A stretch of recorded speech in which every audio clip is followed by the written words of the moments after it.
Be ready. 5 seconds.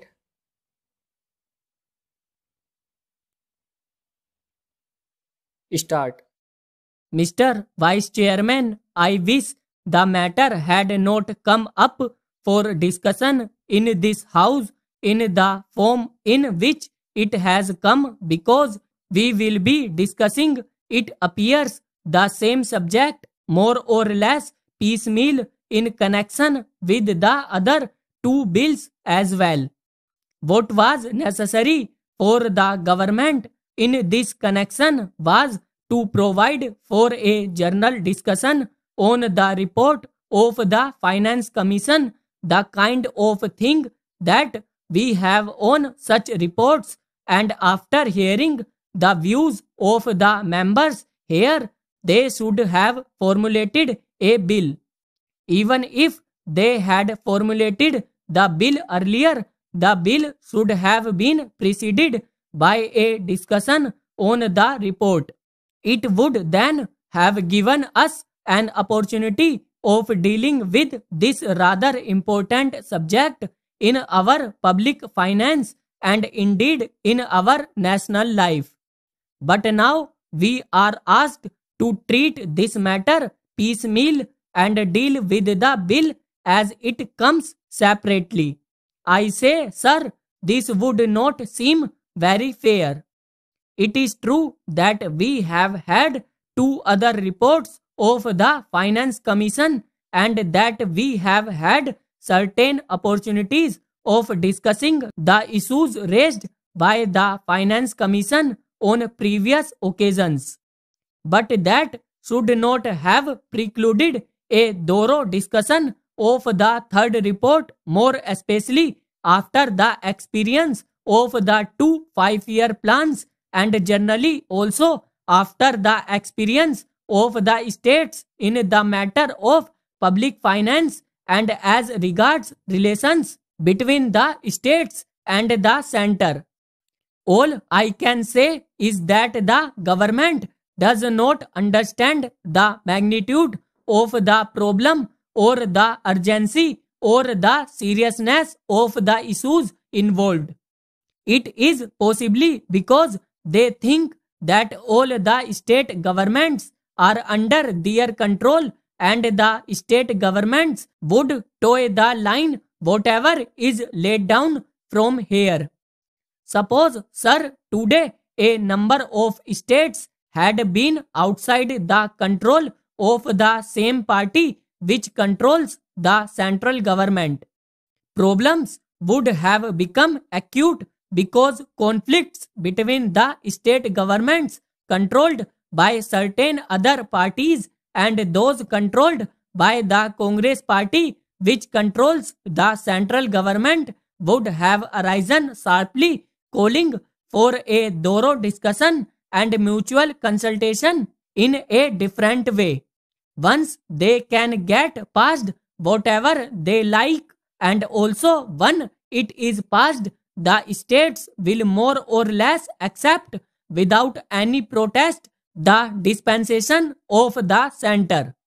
Now that the bill is before us, we have to speak on this subject rather on the general themes. Yet I would like to make certain general observations in this connection because the basis of the bills is the report of the Third Finance Commission. This is a long-standing issue facing the public finance of the country. Those who have studied economics will know well how this matter had come up even during the British time when we did not have either independence or any kind of autonomy in the states, even in that setup. Even at that time, the state governments functioning under the British felt that something should be done with regard to adjustment of finances, especially in regard to the relations between the center and the states. There had been a long-standing controversy as to how the taxes, especially the income tax, should be divided between the center and the states. I do not deny the existence of the controversy, and this controversy is not easy to resolve. I entirely agree. But I should have thought that the Third Finance Commission should be tried to face the problems before it, not more or less in a routine manner, but in the context of the new things, not only as they are today, but as they are going to shape in the coming future. We have got what is called a quasi-federal constitution. I do not say federal constitution, although the spirit is there, but a quasi-federal constitution, because most of the powers, many of the powers that should remain with the states are now in the hands of the central government. Therefore, in that way, it is more unitary in character than federal. At the same time, structurally speaking, we have got the state assemblies, legislatures, state budgets, and so on. They function more or less in the same way. But if you go a little deeper into the affairs, it would immediately lead you to think that the states do not have any substantial real power, especially in the matter of finance.